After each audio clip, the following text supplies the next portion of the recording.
استخارہ کی حقیقت کیا ہے، تو استخارہ کا حاصل یہ ہے کہ اللہ سے خیر کو طلب کرنا۔ استخارہ کرنے سے آدمی کو اطمینان نصیب ہو جاتا ہے، لیکن استخارے کی یہ حقیقت پیش نظر رہے کہ آپ نے خیر طلب کی ہے، نہ کہ مطلوب طلب کیا ہے۔ آدمی، اللہ کے نبی صلی اللہ علیہ وسلم کی سنت ہے کہ جب کوئی حاجت یا کوئی معاملہ یا کوئی کام پیش ہو تو جائز کام ہو، ناجائز نہ ہو۔ ناجائز کام یہ کہ سود لوں یا نہ لوں، استخارہ کر رہا ہے تو ناجائز کام کے لیے استخارہ نہیں ہوتا۔ کوئی ناجائز ملازمت ہے، کروں نہ کروں، اس کے لیے استخارہ نہیں ہوتا۔ یا کوئی چیز اس پہ فرض ہے، نماز پڑھوں نہ پڑھوں تو فرض ہے میاں، حج کروں نہ کروں تو فرض ہے، کسی کا حق ادا کرنا ہے، زمین دینی ہے، میراث دینی ہے، وراثت دینی ہے، دوں یا نہ دوں، ارے میاں وہ تو فرض ہے، دینا ہے۔ کوئی جائز کام ہے، اس کے بارے میں اللہ سے مشورہ ہے، کروں یا نہ کروں، تو اس میں مطلوب نہیں مانگا، اللہ سے خیر مانگی ہے۔ یہ خیر، اس حقیقت سمجھنے کی، ورنہ لوگ کہتے ہیں بھائی ہم نے استخارہ کیا پھر بھی ایسا ہو گیا، ہم نے استخارہ کر لیا پھر بھی ایسا ہو گیا۔ اور دوسرا یہ کہ خود استخارہ کرتا نہیں، دوسروں سے کراتے رہتے۔ ارے میاں، خود استخارہ کرنا چاہیے۔ پیارے رسول صلی اللہ علیہ وسلم کی سنت ہے کہ استخارہ خود کرنا چاہیے، یہ اللہ سے خیر طلب کرنا ہے، اپنے اللہ کے سامنے اپنا احتیاج پیش کرنا ہے کہ میں محتاج ہوں۔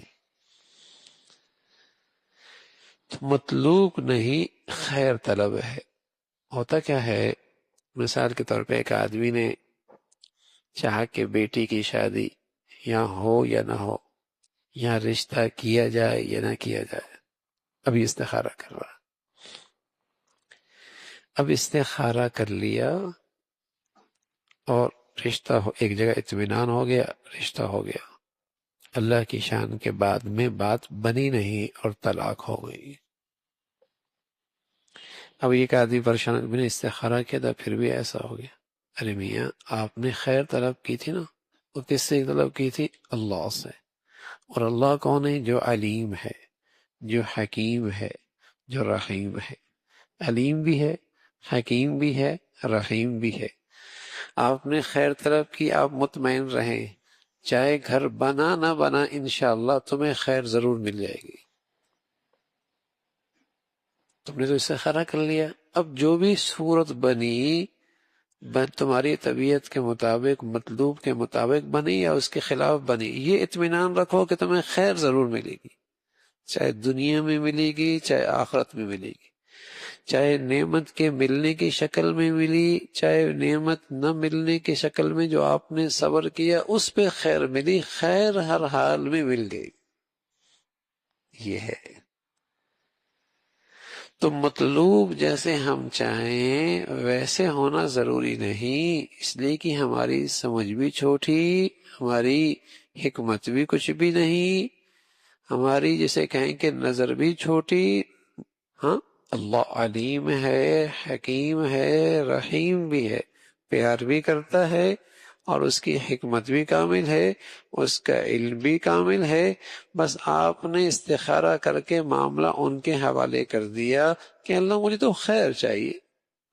اب اللہ کی مرضی ہے کہ مطلوب دے کر تمہیں خیر دے دے، مطلوب نہ دے کر تمہیں خیر دے دے، دنیا میں دے دے، آخرت میں دے دے، ظاہری طور پہ دے دے، باطنی طور پہ دے دے، آج دے دے، کچھ عرصے کے بعد دے دے، پر تمہیں خیر ملنی ہے، اطمینان رکھو کہ تم نے استخارہ کر لیا۔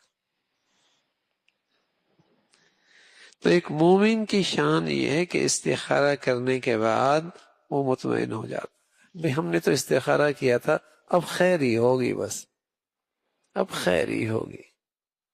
یہ ایک اطمینان کی چیز ہے۔ مطلوب کا ملنا اور خواہش کا پورا ہونا اور اس کی اپنی چاہت کا پورا ہونا یہ ضروری نہیں، یہ ضروری نہیں۔ ہاں خیر کا ملنا یہ یقینی ہے، خیر کا ملنا یہ یقینی ہے۔ تو اس لیے مسلمان جب استخارے کی یہ حقیقت سامنے رکھتا ہے تو انشاءاللہ پھر مطمئن رہتا ہے، پھر وہ مطمئن رہتا ہے، اسے اطمینان رہتا ہے۔ ورنہ تو آدمی جب کوئی اس قسم کی چیز ہو، یار ایسا کر لیتا تو یوں ہو جاتا، ایسا کر لیتا تو یوں کر لیتا، اگر یوں کر لیتا تو یوں ہو جاتا، پتہ نہیں میں نے اگر یوں کیوں نہیں کیا تو یوں، ایک اندر کی بلا وجہ کی حسرت، بلا وجہ کی حسرت اور بلا وجہ کی پریشانی، اگر ہاں، تو یہ حسرت اسے ہمیشہ پریشان رکھتی ہے۔ اور ایک یہ کہ میاں اگر مگر کوئی نہیں، ہم نے تو استخارہ کر لیا، اب ہمیں اللہ نے خیر ہی دے دی، اور اللہ نے ہمیں خیر ہی دے دی۔ تو یہ ہے استخارہ کی حقیقت ہے، اور سنت یہی ہے کہ آدمی اللہ سے خود استخارہ کرے، 1 دن کرے، 2 دن کرے، 3 دن کرے، 4 دن کرے، 5 دن کرے، 6 دن کرے، 7 دن کرے۔ اور اگر وقت کم ہے، ایک ہی دن میں بھی 7 مرتبہ نوافل پڑھ سکتا ہے۔ ویسے تو کسی وقت بھی پڑھ سکتا ہے، رات کو پڑھ لینا ذرا سکون ہوتا ہے، زیادہ بہتر ہے، ورنہ کسی وقت بھی استخارے کی نماز پڑھی جا سکتی ہے۔